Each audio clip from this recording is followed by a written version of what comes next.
Well, Flo, we have got some 15 minutes good time for a debate on the 4 presentation. I invite people to the questions. Let's take 4, 5 questions at a time and invite people to respond to that. Yes, I got a hand here. You got the mics here? As a practice, identify yourself and to the point. Sir.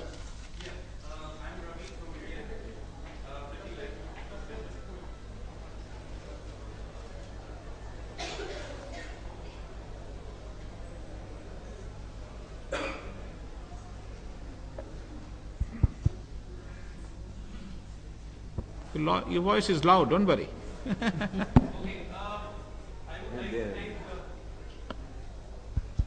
I would like to thank Dr. Jabarkhail. Enormous insights, sir, within 15 minutes talk. And, reading about the country doesn't give you so much knowledge about that. And I would definitely like to, know from you in terms of what are the positive movements currently in the political, government or civil society arena in terms of addressing all the disconnects that you were talking about. There are a number of disconnects in using evaluations, using evidence in terms of policies, programming, everything. Is there a positive steps being taken at government, civil society level? Okay. Here at center place. From Dr. Jabarkhail is how you are seeing the professional evaluation capacity building in Afghanistan, and what are your solid suggestions to the government of Afghanistan that you got? Thank you very much. Okay, I'll go for 3 questions: positive steps, and then human rights, and then professional capacity building. I will say yes and no. I will say yes. If you look, there are a lot of roads built which we never had in Afghanistan. There are more than 6 million children, boys and girls, are going to school. What they learn, I don't know. What will be the final product, that's a different thing. Health, there are a lot of clinics around, put it in remote area. We do a lot good in primary health care. Again, just some example of positive steps. But the biggest thing, the biggest negative thing which will give us trouble for another 200 years is, yes, that's corruption. The corruption is getting into every blood of Afghans, and that is the biggest disease on the earth that I have ever known or human being will ever know. Cancer, AIDS, all their problems, yes, we have to fight. But the biggest disease that any time till the earth is on that human being will discover, the biggest disease is corruption. And that would hit us hard for centuries to come, and this situation is going towards that.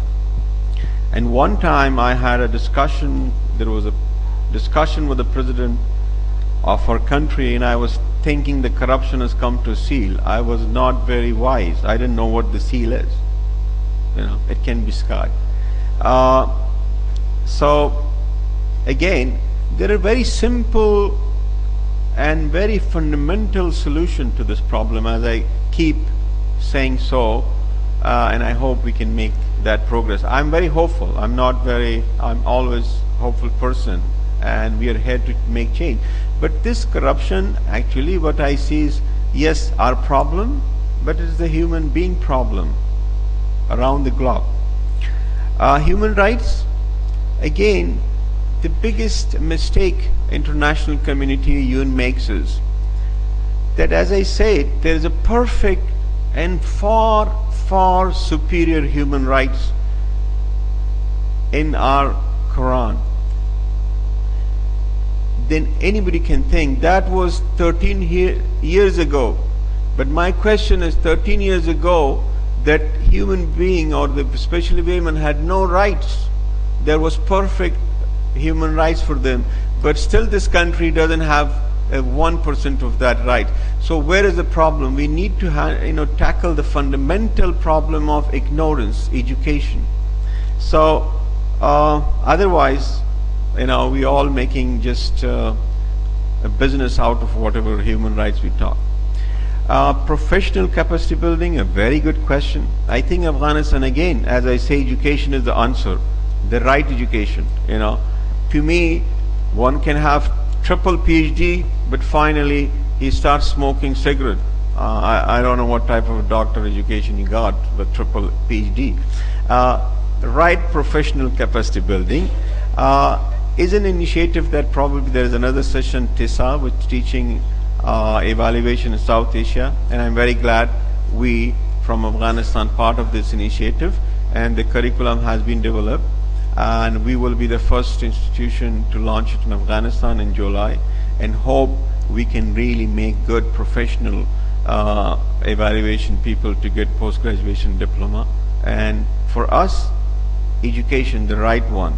And always every talk we say about any issue, whether it's poverty, whether it's transport, whether anything, whether it's finance, whether it's cost, we need to understand what Quran says. We will make the best policy, because you're the director of policy and monitoring. We cannot, unless, for example, my message to my country is, anybody who's on the policy, who wants to evaluate, who's going to direct a department, he has to understand the basic of Islam, and then we can make a big change and we can be a model around the world. Thank you. Well, friends, I'm getting signals from the language during the session, so I reserve my comments and say only one statement. That is, we have had very diverse views coming from 4 countries, and it reflects on the scenario in the region. And it is also clear that evaluation field is being built, true, but it is not to the extent we want to build. Probably we need to expedite the process rather fast. I want to thank all the 4 speakers, Professor Milindo, Malika, Dr. Jabarkhail, and Raju Joshi, for the excellent presentation and informing us what is happening in their country. With this, I bring the session to an end. Thank you very much to all of us.